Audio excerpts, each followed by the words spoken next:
This is Applicant Reactions as presented to you by Marshall Bearry, Caroline Cantrelle, Meghan Causey, Christian Laneve, and Gaëlle Ngadjui. So what are applicant reactions? When one thinks of applicant reactions, they may assume it to be candidate reactions to the company. However, applicant reactions is actually defined as the negative feedback from applicants during and after unfair, unprofessional, or hostile selection processes have taken place. We can familiarize ourselves with applicant reactions by looking at past prediction processes. We can understand them by assessing research conducted in the past, and we can influence them by changing things that weren't working based on guidelines set forth by Bauer et al. So why would applicant reactions matter?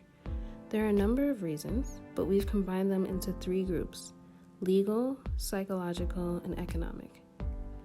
Where legality is concerned, applicants are more likely to bring suit or take legal action against a firm if they finish the selection process with a negative applicant reaction rather than a positive one, whether they get the job or not. This can occur, for example, if an applicant takes an assessment of some sort, such as a general mental ability test like the Wonderlic, and the applicant doesn't understand why they are being tested for those certain skills. The psychological aspect relates to how one may think of a company. This comes into play with communication, for example. Bad communication from the firm to an applicant on results of selection processes could damage the reputation and perception of the firm to the public. Economic relevancy directly impacts the firm financially. If selection processes and their effects on applicant reactions aren't taken seriously, a firm may lose clients due to a bad reputation, or it may negatively affect an applicant's work ethic after being hired. This is why we believe the committed expert HRM strategy would be most concerned with applicant reactions. Committed experts believe in longevity and growth potential. Committed experts are less concerned with cost so that they may focus on differentiation. They don't mind spending money to ensure employees and others have positive applicant reactions. Negative applicant reactions in a company that prioritizes longevity would also be particularly harmful. Fortunately, there are a number of ways to positively impact applicant reactions. Stephen Gilliland introduces the idea of distributive procedural justice, a 10-step process. The steps are: ensure the system is job-related, give candidates the opportunity to perform, give candidates the opportunity to challenge their results, ensure that procedures are consistent across all candidates, provide candidates with informative and timely feedback, provide explanations and justification for procedures or decisions, ensure that administrators are honest when communicating with candidates, ensure that candidates are treated with warmth and respect, support a two-way communication process, and ensure questions are legal and not discriminatory in nature. Another approach to positive applicant reactions is the social validity theory as discovered by Schuler. This is a 4-step process that focuses on informativeness, participation, transparency, and feedback. Informativeness is concerned with the degree to which candidates perceive the information as useful. Participation is the extent to which candidates feel that they can be involved. Transparency relates to the extent to which candidates feel that the selection methods are unambiguous, and feedback is the amount of information provided to candidates regardless of whether or not they secure the job. One should tailor which theory or method to apply to their process through job analysis. Job analyses are helpful in that reviewing what is actually done in the job allows one to pick selection tests that most closely relate to the job at hand. This can deter applicant reactions by eliminating assessments that do not directly relate to or predict job performance.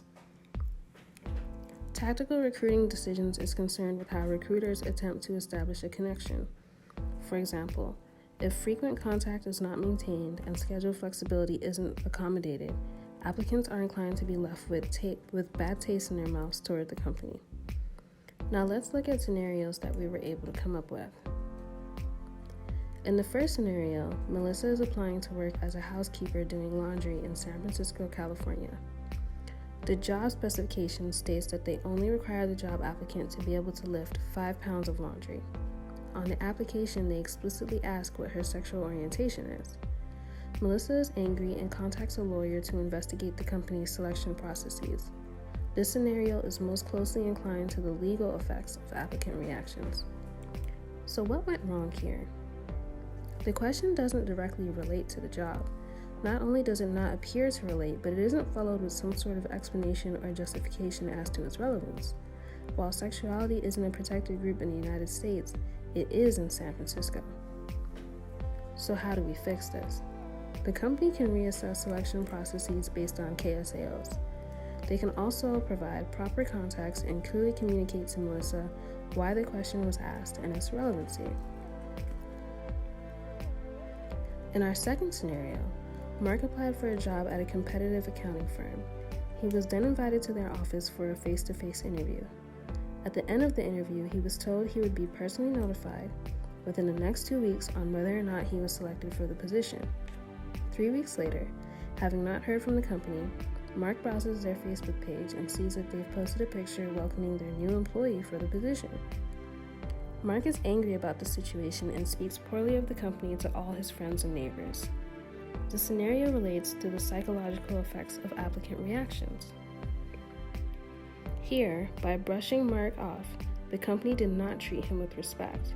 They also were not honest in what they did, in that they did not uphold their promise of reaching out to him about the position. The company also didn't provide Mark with any feedback following his interview. So how can we fix it?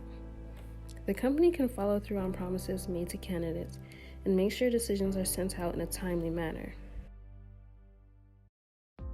In our third and last scenario, friends Meghan and Marshall both apply to be a chef at a specific P.F. Chang's location.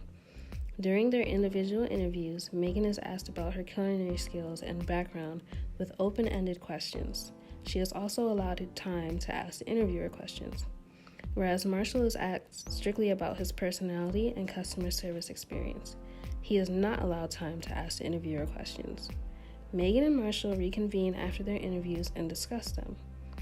Meghan is later given a position and accepts, but loses so much respect for the company that she protests by slacking off during her shift, which costs the company money. This scenario relates to the economic effects of applicant reactions. So what went wrong here? For starters, Marshall wasn't allowed two-way communication. The interview process also wasn't consistent among the applicants. Marshall also wasn't given the opportunity to perform. How do we fix it? For starters, the interviewers should ask open-ended questions and allow applicants to ask questions. The same questions should also be asked of each candidate, and the company should ensure tests are comprehensive and relate directly to skills required for the job, giving candidates the opportunity to perform. On behalf of Marshall, Caroline, Meghan, Christian, and I, we hope this has enabled you all to understand applicant reactions.